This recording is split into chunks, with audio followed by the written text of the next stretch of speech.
On this week's news recap, Microsoft Remote Desktop Web Access Authentication Timing Attack. Multiple TCP stack flaws could leave millions of devices open to attack. Adobe fixes a buffer overflow issue in Reader, which is exploited in the wild. And Apple patches recent Sudo vulnerability in macOS. All that and more on this weekly recap episode of Security Weekly News. This is Security Weekly, for security professionals, by security professionals. We interrupt our program to bring you this important message. It's the show that keeps you up to date on the latest security news twice a week, your trusted source for accurate security information and expert analysis. It's time for Security Weekly News. As technology continues to evolve and expand, so have the attackers that put our critical systems in jeopardy. Core Impact from Core Security is a penetration testing tool that safely finds vulnerabilities using the same techniques of adversaries, with certified exploits and wizards that guide you through critical pen tests while maximizing the time of advanced testers by automating their routines. With Core Security, you can safeguard your infrastructure by limiting access, detecting threats, testing for security weaknesses, and efficiently monitoring data. Visit securityweekly.com/core security. Welcome, everyone, to Security Weekly News, episode 100 for February 12th, 2021. I am your host, Matt Alderman, here in a very, very chilly Colorado, sitting in for Dr. Doug White. And now, a recap of the security news for this week. Someone tried to poison a Florida city by hijacking its water treatment plant via TeamViewer, says sheriff. We covered this news earlier in the week, but some new details have emerged. The attacker broke into the facility's computer system through a remote software program known as TeamViewer, according to Pinellas County Sheriff. Facility operators stopped using TeamViewer about 6 months ago and weren't aware that the program was still on their computers. The computer in question used is an unsupported version of Windows, which unfortunately is common with some of these older plants. There's a lot of great articles covering the challenges of these types of plants and these older computer systems with some great guidance, so I'll let you go look them up yourself. Microsoft Remote Desktop Web Access Authentication Timing Attack.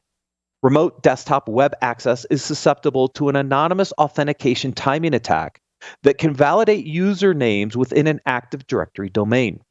Furthermore, RD Web Access exposes the connected domain name if the remote procedure call endpoint is accessible on the target server.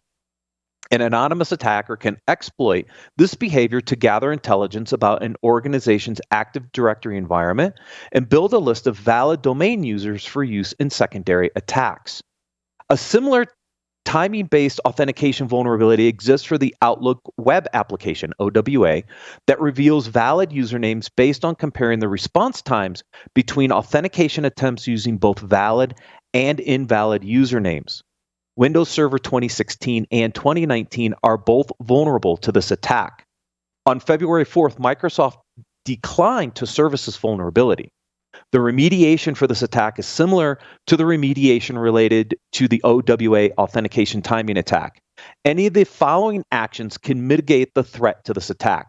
Number one, protect the remote desktop web app access service from the internet by requiring a VPN connection to access it.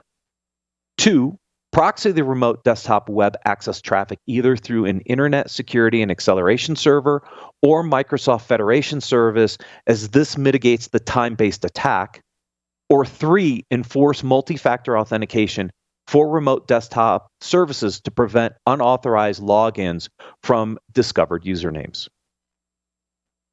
Multiple TCP/IP stack flaws could leave millions of devices open to attack. Researchers at Forescout have uncovered 9 exploits, dubbed Numberjack, in multiple TCP/IP stacks that improperly generate initial sequence numbers within TCP connections. ISNs are designed to ensure that every TCP connection between two computers or other internet-connected devices is unique and that third parties can't interfere with or manipulate connections. However, the researchers found an old vulnerability was present in IoT devices as numbers weren't completely random. Thus, the pattern of ISN numbers in these TCP communications could be predicted. TCP/IP stacks found to contain the vulnerabilities include several open source stacks. including UIP, FNet, Pico TCP, NUTNet, Cyclone TCP, and UC TCP-IP. To help protect against attacks, Forescout Research Labs has released an open source script to help identify stacks discovered to have vulnerabilities as part of Project Memoria. It is recommended that if these vulnerabilities are discovered on the network, that security patches are applied to prevent attackers from taking advantage. It is also suggested that when it isn't possible to patch IoT or OT devices, the affected products are segmented onto parts of the network that will reduce the likelihood of compromise. Patch Windows to avoid denial of service attacks.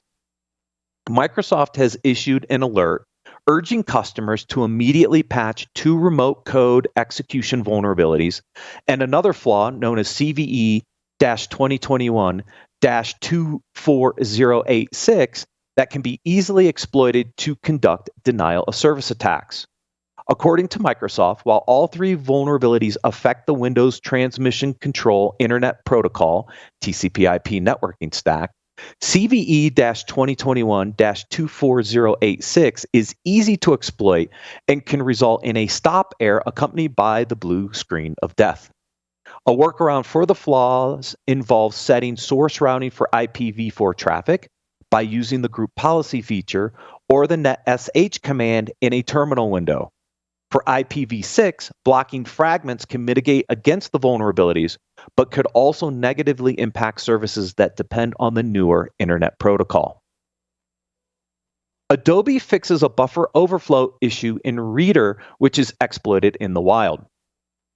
Adobe released security patches for 50 flaws affecting 6 products, including a 0-day flaw in Reader that has been exploited in the wild. One of these flaws, tracked as CVE 2021-21017, is a heap-based buffer overflow issue that affects the Adobe Reader. The flaw is known to be actively exploited in the wild to achieve remote code execution on the vulnerable computer. Apple patches recent Sudo vulnerability in macOS. On February 9th, Apple released macOS security updates to patch a recently disclosed vulnerability in the Sudo utility. Disclosed during the last week of January 2021, the vulnerability is tracked as CVE 2021-3156, but it's also called Baron Samdit, and it has been lurking in Sudo since July 2011. The security flaw could be abused to escalate privileges to root, even with default Sudo configurations. Qualys' security researchers who identified the bug prompted users to apply available patches as soon as possible. To get more details into this vulnerability, watch last night's Pulse Security Weekly episode number 683. Wheel, one of the Qualys researchers, provides an overview of the vulnerability and then dives into the technical discussion of the research. Qualys' Philippe Courtot takes medical leave, interim CEO named. Longtime Qualys CEO Philippe Courtot is temporarily stepping aside to address non-COVID related health issues. President and Chief Product Officer Sumedh Thakar is stepping up to lead the cloud security vendor. As many of you know, my career has evolved around Qualys. Philippe almost bought my first startup, Control Path, in 2008, but we eventually ended up there in 2009 anyways. I worked closely with Qualys while I was at RSA Archer, integrating their vulnerability data. I competed with Qualys while I was at Tenable. Qualys acquired Layered Insight, which brought me here to Security Weekly, and they are a fabulous sponsor. I've learned a lot from Philippe and Qualys over the years. He is one of the true visionaries in our industry. Our thoughts and prayers go out to Philippe, his family, and the entire Qualys team for a speedy and healthy recovery. Thank you, everyone, for joining us. Doug White is back, so he will see you next week on Security Weekly News.